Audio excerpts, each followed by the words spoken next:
जर बघितलं तर पडेगावची लोकसंख्या ही आता हळूहळू वाढतच चालली, म्हणजे बऱ्यापैकी तिथली वस्तीही वाढत चालली. तर त्यासाठी काय उपाययोजना किंवा काय गोष्टी होणं अपेक्षित आहे? नक्की सर, पडेगाव मिटमिटा हा भाग झपाट्याने वाढत चाललेला आहे. लोकसंख्या तर वाढत चाललेली आहे.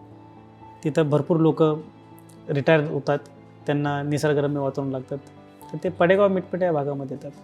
तर यामध्ये सगळ्यात महत्त्वाची जर जी गोष्ट असेल तर ज्या ठिकाणी समजा झोपडी असो किंवा मोठं घर असो, जर आग लागली तर तात्काळ उपाययोजना काय? तर या उपाययोजनेसाठी पदमपुऱ्यापासनं तर पडेगावपर्यंत आग जर लागली, समजा पडेगावमध्ये म्हणा, मिटमिटामध्ये एका झोपडीला किंवा बंगल्याला आग जर लागली, तर पदमपुऱ्यापासून तर पडेगावमध्ये येण्यासाठी आणि संध्याकाळी 6 वाजता 6-7च्या दरम्यान जर कधी MIDCच्या कंपन्या जर सुटल्या आणि कंपन्यामध्ये ज्यावेळेस लोक येतात, तो रस्ता जो असतो तो ट्रॅफिक होऊन जातो.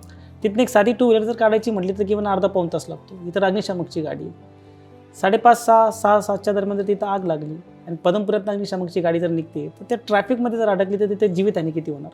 तर त्या गोष्टीचा त्याचे उपाययोजना एकच असं सर, का माझ्या प्रभागामध्ये मी अग्निशामकचं कार्यालय व्हावं आणि तात्काळ तिथं उपाययोजना उपलब्ध व्हावं. खूप गरजेचं आहे समजा ते होणं तिथे. तो फार गरजेचा प्रश्न आहे सर.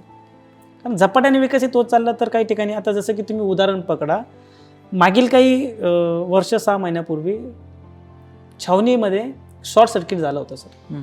2:30 ते 3च्या दरम्यान एक शॉर्ट सर्किट झाला होता. अख्खा परिवार बसला सर.